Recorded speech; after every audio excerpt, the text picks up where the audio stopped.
Today we shall read a poem of class 9th. The title of the poem is The Noble Nature. It is not growing like a tree, in bog doth make man better be.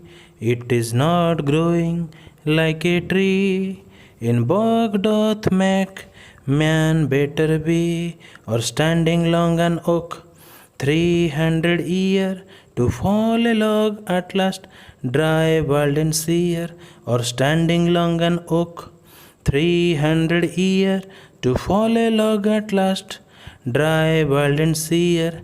A lily of a day is fairer fair in May.